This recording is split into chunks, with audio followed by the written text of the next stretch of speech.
बोलिए माता काली की, श्री आदि शक्ति की जय। और इधर विष्णु जी को आदि शक्ति ने कहा, जो ब्रह्मा जी से कहा, उन्होंने कहा कि नहीं, हम ऐसा नहीं कर सकते। तो भगवान शिव को माता ने बुलाया और कहा कि मुझसे क्या करना है, विवाह। तो अगर आप कितना भी सुंदर रहिए, कितना भी बलवान रहिए, अगर आपके पास विवेक नहीं है तो किसी काम के नहीं है, किसी काम का नहीं। भगवान शिव इसीलिए आदि योगी कहे जाते हैं। उन्होंने कहा हम आपसे विवाह जरूर करेंगे, लेकिन ये जो आपके पास आंख है, जिससे आपने हम लोगों को जन्म दिया है, वो आंख हमें दे दीजिए। वो जानते थे कि ये शक्ति है और वही हमें ले लेना है। सच में जो आदि शक्ति है उसने खुशी से कहा कि मैं आपको ये आंख दे देती हूँ, ले। और उसने दे दिया। जैसे ही उसने अपना तीसरी आंख भगवान शिव को देती है, अपनी शक्ति शिव को दे दी, तो भगवान शिव ने कहा कि अभी मैं विवाह नहीं करूंगा, क्योंकि आप किसी और रूप में आइएगा तब हम आपसे विवाह करेंगे। और सचमुच इधर ये त्रिदेव है और इधर जो नारायण है वो योग निद्रा में है। योग निद्रा जानते हैं, जिसे ध्यान कहा जाता है। विष्णु खोज में जानते हैं, वो हमेशा विष्णु खोज में लेटे रहते हैं, योग में स्थिर रहते हैं। तो उनके कान ये जो दोनों है, आपके पास भी कान होगा। मैं बता रही हूँ कि आप लोगों को बात मेरी समझ आ रही है ना? मेरी बात आप लोगों को समझ आ रही है ना? तो उनके कान से मैल निकला। किसके कान से निकला? नारायण के। जब उनके कान से मैल निकला तो उस मैल से दो असुर जन्म लेते हैं।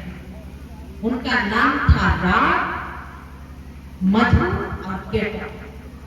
क्या नाम था? मधु और केतु। दो असुरों ने जन्म लिया और दोनों ही बहुत बलवान थे। और वो दोनों ही जाने लग गए कि कोई हमसे युद्ध करे। असुर में लड़ाई करते हैं, देवता तो नहीं लड़ाई करते हैं। तो सज्जनों वो ढूंढने लगे अपनी प्रतिद्वंदी की, मेरा और कोई बराबरी के मिले जिससे हम युद्ध करें, लड़ाई करें। सज्जनों ब्रह्मलोक गए, उन्होंने देखा कि वो कमल पे बैठे हैं, तो उन्होंने कहा कि हमसे युद्ध करो। तो वो कहे कि हम आपसे युद्ध नहीं कर सकते हैं। कोई मिला नहीं तो ब्रह्मा जी को पकड़ के ले, तो असुर जो थे, और बहुत समय तक युद्ध ब्रह्मा जी से हुआ, मधु और केतु से हुआ। ये मधु और केतु कौन है जानते हैं? जिसे हम राग और द्वेष कहते हैं, जिसे साधारण शब्दों में मैं कहूं तो ईर्ष्या द्वेष। किसके अंदर नहीं है? हर व्यक्ति के अंदर कूट कूट के तो भरा है। ईर्ष्या द्वेष नहीं भरा है, नफरत नहीं है, बहुत नफरत है, बहुत ईर्ष्या, जलन की भावना इतनी है कि पूछिए मत। आज तक कोई एक दूसरे को देखना भी पसंद नहीं करता। तो समझ लीजिएगा कि मधु और केतु आप ही हैं, कोई और नहीं है, आप ही हैं। राग और द्वेष थे और राग और द्वेष लड़ रहे थे, हार नहीं रहे थे। आज की लड़ाई नहीं है क्या ये? आज देखिए ना कैसे युद्ध छिड़ा हुआ है। क्या राग और द्वेष नहीं है? क्या अहंकार की लड़ाई नहीं है? क्या वर्चस्व की लड़ाई नहीं है संसार में? हर कोई एक दूसरे को हराना चाहता है, हर कोई एक दूसरे को नीचा दिखाना चाहता है। ये क्या है? अहंकार ही तो है जो व्यक्ति को शांति से कहीं भी बैठने नहीं देता है, चैन से सांस नहीं लेने देता है। क्या है? अहंकार नहीं है और क्या है? सच में आप लोग इतने लोग बैठे हैं, मत सोचिए कि आप बहुत अच्छे हैं। आप में भी वो राग द्वेष है, अहंकार है, ईर्ष्या द्वेष तो है, सब में है। लेकिन ये मरेंगे कैसे? कैसे मरेंगे, ये विचार करना है। ये हटेंगे कैसे जीवन से, इस पर अध्ययन करना है कि इस काम क्रोध को हम कैसे हटाएं, इस राग द्वेष से कैसे मुक्ति मिलेगा, मधु और केतु से कैसे छुटकारा मिलेगा। बड़े बलवान असुर हैं, उन्हें कोई मार नहीं सकता। और सज्जनों, इधर भगवान ने जब देखा तो नारायण को जगाया गया। नारायण से बहुत समय तक युद्ध हुआ, मधु और केतु से बहुत समय तक युद्ध हुआ, बहुत लंबा युद्ध चला। उसके बाद नारायण भी नहीं जीत पा रहे थे तो किसके शरण में गए? आदि शक्ति के, जो जगत जननी है, जो मां कहते हैं, उसकी उन्होंने आराधना की, प्रार्थना की। अब मां ने नारायण को युक्ति बताई, क्योंकि आप कितने भी शक्तिशाली रहे, कितने भी बलवान हो, लेकिन अगर नीति नहीं है आप हार जाएंगे, कहीं भी हार जाएंगे। और सज्जनों, उस असुर से नारायण को छुटकारा मिला और उन दोनों मधु और केतु का वध होता है, अर्थात मृत्यु हो जाती है। किसने मारा? मां की कृपा से नारायण ने उन दोनों का वध कर दिया, मधु और केतु को, अर्थात राग और द्वेष का अंत हुआ। लेकिन सज्जनों, क्या आज के समय में राग और द्वेष का अंत हुआ है? नहीं। हर घर में है, हर व्यक्ति में है, हर परिवार में है। तो कैसे ये मरेंगे? चलो बुलावा आया है, माता ने बुलाया है। मां से प्रार्थना तो करनी पड़ेगी, मां को तो हृदय के सिंहासन पर बिठाना पड़ेगा। और मां की जब कृपा होती है तो इस राग द्वेष से मुक्ति मिलती है, अर्थात मधु और केतु से आपको छुटकारा मिल जाएगा। लेकिन जब तक मां की कृपा नहीं होगी, मां के आशीर्वाद नहीं प्राप्त होगा कि ये मधु और केतु हर जन्म में आपका पीछा करते रहे। और सज्जनों, उसके उपरांत भगवान शिव ने कहा कि दूसरा रूप धारण करके आओ तो मैं विवाह करूंगा। सज्जनों, माता के 108 जन्मों का वर्णन आता, लेकिन मैं डीप नहीं जाऊंगी क्योंकि मेरे पास समय नहीं है, 7 दिन का समय है, मुझे पूरा ग्रंथ आप लोगों को सुनाना है। तो इधर जो माता का 108 जन्मों का जो वर्णन आता है, उसमें माता ने सती के रूप में जन्म लेती हैं और शिव से उनका विवाह होता है। लेकिन शिव की आज्ञा में ना रहने के कारण से उनको आत्मदाह करना पड़ा, अर्थात मरना पड़ा।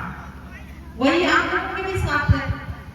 जब तक व्यक्ति गुरु की आज्ञा नहीं मानेगा, उसको मरना ही, आज मरे या कल मरे, मरना तो निर्धारित है। फिर उन्होंने दूसरा जन्म लिया। दूसरा जन्म कौन सा लेती है? अब इन्होंने दूसरा जन्म नहीं लिया, एक असुर ने जन्म लिया जिसका नाम था तारकासुर।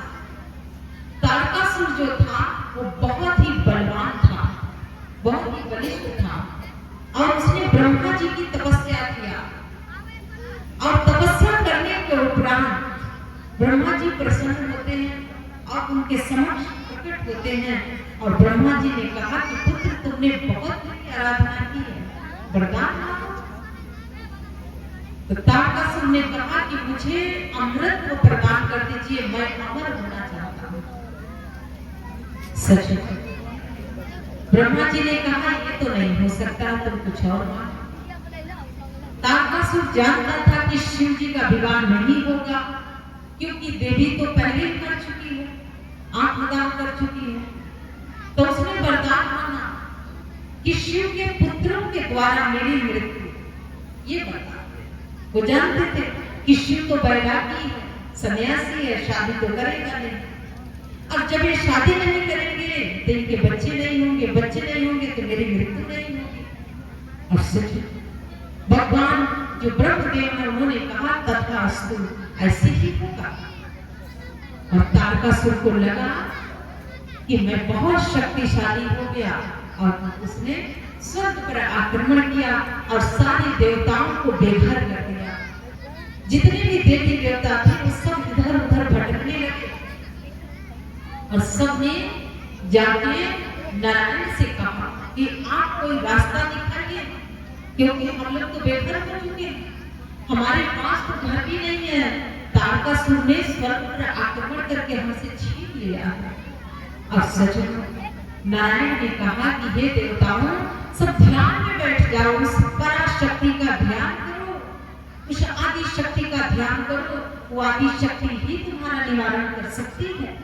और सज्जनों, सारे देवी देवताओं ने ध्यान किया, किसका? उस निराकार का ध्यान किया। और जैसे ही उस आदि पराशक्ति के सभी देवी देवताओं ने ध्यान किया, तो आकाशवाणी हुई कि हे देवताओं, चिंता मत करो, मैं बहुत शीघ्र ही जन्म लूंगी, हिमवान की पुत्री के रूप में मैं जन्म लूंगी और तारकासुर का वध होगा। कि किसने कहा? उस आदि पराशक्ति ने कहा। और सज्जनों, ये आकाशवाणी बंद हुआ और उसके उपरांत इधर जो देवता जो थे,